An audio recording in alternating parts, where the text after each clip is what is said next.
Hello students, today we will start new chapter, Geography chapter 1, Understanding the Environment. Do you know what is environment? Environment means Vatavaran. Whatever we see in our surrounding, it is environment. It is everything that makes up our surrounding and affects our life. वो प्रत्येक चीज़ जो हम हमारे चारों ओर देखते हैं, हमारे चारों ओर जो चीज़ें मिलकर बनती हैं वो सब मिलकर हमारा क्या बनाती हैं? Environment. These are two types, natural and human made. Natural things like air, the water, the plants and the animals, and man made features like buildings. ये सब मिलके हमारा क्या बनाते हैं? इन्वायरमेंट बनाते हैं. दस द इन्वायरमेंट में refer to types, natural environment and human environment. The natural environment includes all things. Natural environment में वो सभी चीज़ें सम्मिलित होती हैं, like living and non living, both things, living and non living thing that occur naturally on the earth, जो हमें nature से मिलती हैं, जो नेचुरली होती हैं. These are natural environment.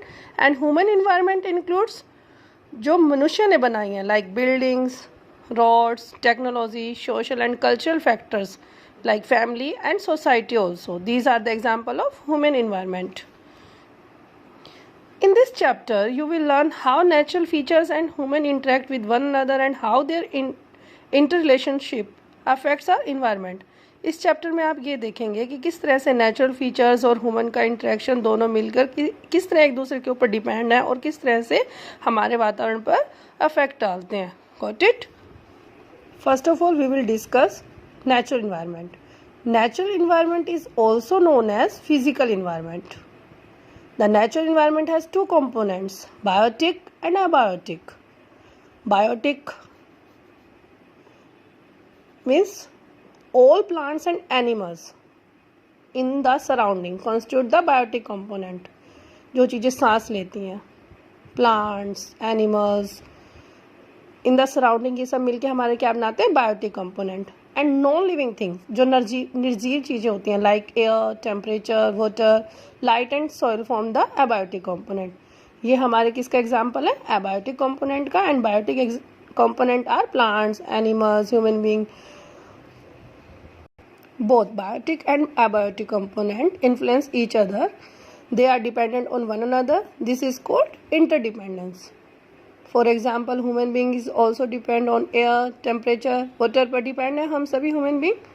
This is called interdependence. Like the land, the oceans, the seas and the atmosphere around us. जो हमारे चारों ओर land, oceans, seas and atmosphere है हमारे चारों ओर, ये हमें किसको सपोर्ट करते हैं? हमारी लाइफ को. And comprise are natural environment. हमारा क्या बनाते हैं? Natural environment. There are 4 realms or sphere of the earth. There are 4 spheres of the earth. What are they? Lithosphere, hydrosphere, atmosphere and biosphere. We will discuss one by one. The sphere of land is known as lithosphere,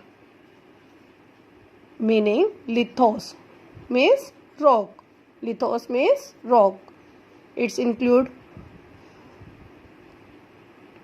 continents,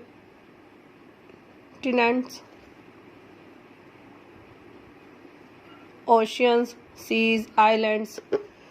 And the sphere of water is known as hydrosphere, where hydro means water. And the sphere of air is known as atmosphere, where atmos means vapor. And the last one is biosphere, the sphere of the living world consisting all animals and plants including man also is known as the biosphere.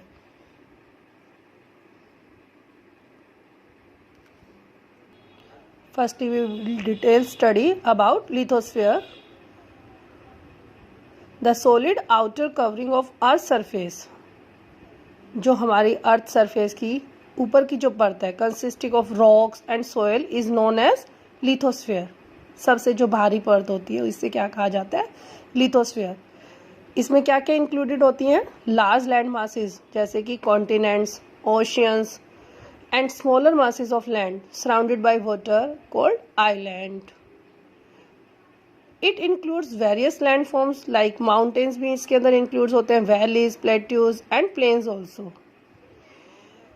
These landform provides living space for human beings. Lithosphere में रहते हैं, ये हमें क्या देते हैं? Human being के साथ साथ plants and animals also they provide living space. Lithosphere में ह्यूमन बीइंग के साथ साथ पौधे भी हैं, एनिमल्स भी हैं, इन सभी को लिविंग स्पेस देते हैं, रहने का स्थान देते हैं. लिथोस्फीयर में ही रहना होता है.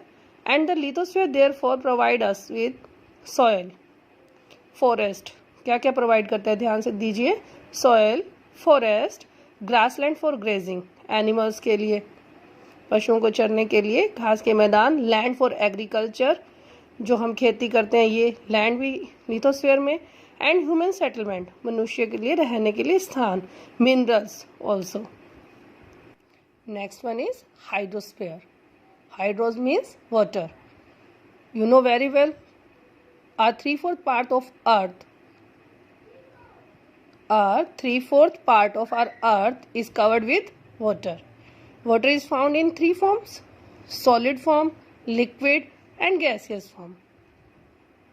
In liquid form, नाम से ही शो हो रहा है liquid, like water bodies,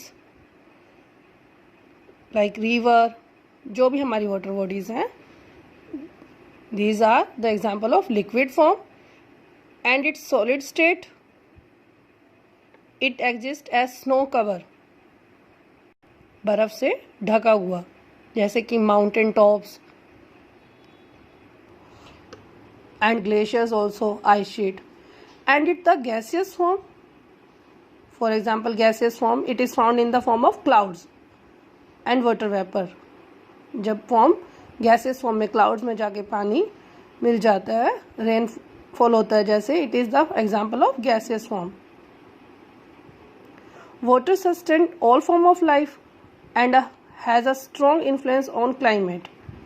मनुष्य के लिए बहुत ज़्यादा आवश्यक है, वाटर जरूरी है.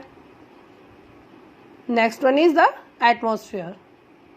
The blanket of air surrounding the earth is known as the atmosphere.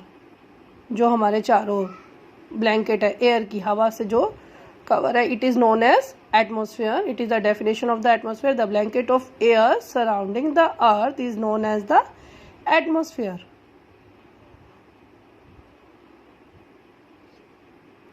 Air किसका मिक्सचर है? Air is a mixture of gases, dust particles and water vapour. Air में सभी चीजें सम्मिलित हैं, गैस, जो छोटे छोटे कण डस्ट के, and water vapour also. What type of gases? Like oxygen, carbon dioxide, nitrogen also. Okay. Oxygen is used by animals to respire, while carbon dioxide is used by plants to carry out the process of photosynthesis. You know very well. Oxygen use होती है किसके लिए? पशुओं के लिए भी use होती है, सांस लेने के लिए हम भी यूज करते हैं. You know very well. Carbon dioxide किसके लिए यूज होती है? प्लांट्स के लिए. प्लांट्स जो है एब्जॉर्ब करते हैं कार्बन डाइऑक्साइड को, रिलीज करते हैं ऑक्सीजन को. It is the process of photosynthesis. इसके द्वारा पौधे अपना भोजन भी बनाते हैं, और ऑक्सीजन को जब रिलीज करते हैं वो ह्यूमन बीइंग के लिए भी असेंशियल है. Carbon dioxide absorb the heat radiated by the earth and thereby keeps the planet warm. Carbon dioxide किसके द्वारा एब्जॉर्ब की जाती है? हीट. कार्बन डाइऑक्साइड एब्जॉर्ब कर लेता है हीट, जो अर्थ जो हीट को रिलीज करती है, और इसी कारण हमारे प्लेनेट कैसा रहता है? Warm. This is known as the green house effect. Nitrogen helps in the growth of living organism and in maintaining fertility of the soil. मिट्टी के उपजाऊपन को बनाए रखने में भी नाइट्रोजन हेल्प करती है, लिविंग ऑर्गेनिज्म को भी हेल्प करती है. The layer of ozone gas. Ozone gas जो लेयर आप पढ़ेंगे, आगे भी पढ़ेंगे, जो लेयर है ओजोन गैस की, in 6th standard also you have read. The atmosphere saves us from the harmful ultraviolet rays of the sun. Atmosphere में एक लेयर है ओजोन गैस की, ये हमें किससे बचाती है? सूर्य की, सन की जो अल्ट्रावायलेट रेज आती हैं हार्मफुल, उनसे हमें सेव रखती है. Next one is biosphere. Biosphere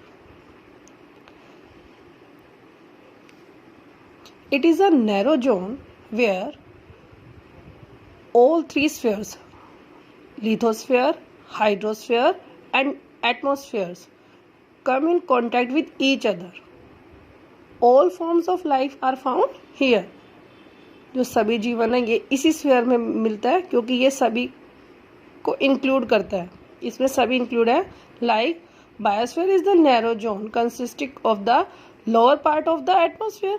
atmosphere का लोअर पार्ट है, अपर पार्ट लिथोस्फीयर का and part of hydrosphere also, where all forms of life are found. अब जीने के लिए इन सभी चीज़ों की नीड होती है. लिथोस्फीयर हमें लैंड देता है, एटमोस्फीयर एयर देता है, hydrosphere without water we can't live. It is a zone where all forms of life are found. Got it? Thank you.